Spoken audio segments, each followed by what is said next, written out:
আসসালামু আলাইকুম সপ্তম শ্রেণীর সুপ্রিয় শিক্ষার্থীবৃন্দ, আশা করছি তোমরা সকলে ভালো আছো।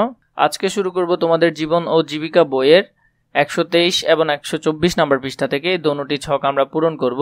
মূল ভিডিওতে যাওয়ার আগে আপনাদের সকলের কাছে অনুরোধ থাকবে আমাদের যে আরো অন্যান্য চ্যানেলগুলো রয়েছে ওই চ্যানেলগুলোকে সাবস্ক্রাইব করে দেওয়া। রুচির পরিবর্তন এবং ডালের স্বাদ আরো বাড়ানোর জন্য তুমি ডাল রান্নার সময় টমেটো বা কাঁচা আম, ধনেপাতা কুচি অথবা কোনো সবজি যোগ করে তোমার পরিবারের সদস্যদের ডাল রান্না করে খাওয়াও এবং তাদের মতামত সংগ্রহ করে শ্রেণীকক্ষের নিকট জমা দাও।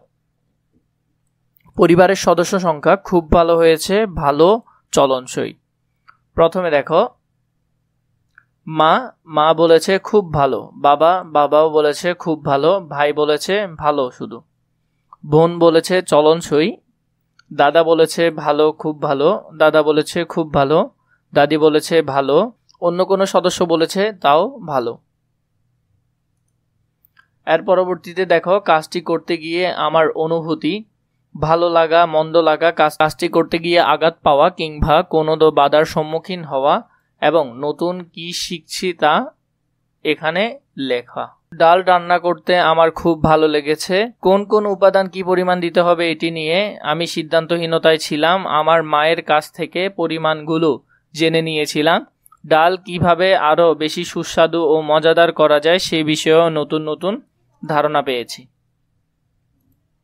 পরবর্তীতে কি বলেছে দেখো, তোমরা ডাল রান্না করার সময় কয়েকটি অবস্থার ছবি তুলবে অথবা নিচের বক্সে এঁকে রাখবে। সেগুলো শিক্ষকের নির্দেশনা অনুযায়ী অভিভাবক সবার দিন তাদের মোবাইল ফোনে দেখাবে। যদি ছবি প্রিন্ট করার সুযোগ পাও তাহলে একটা সাদা কাগজে প্রিন্ট দিয়ে কেটে এখানে লাগিয়ে দাও। ডালের পরিমাণ নেওয়া, ডাল ধোয়া, 4টি অবস্থার আমরা ছবি তুলবো বা ছবিগুলো এঁকে ফেলবো বা যাদের সুবিধা থাকে ওরা প্রিন্ট করে ফেলবে। প্রথমে দেখো, এখানে কিছু নমুনা ছবি দেওয়া হলো। ডালের পরিমাণ নেওয়ার সময় এবং ডাল ধোয়ার সময়, পরিমাণ মতো পানি দেওয়ার সময়, রান্না করা ডাল। এখানে অভিভাবকের মতামত থাকবে।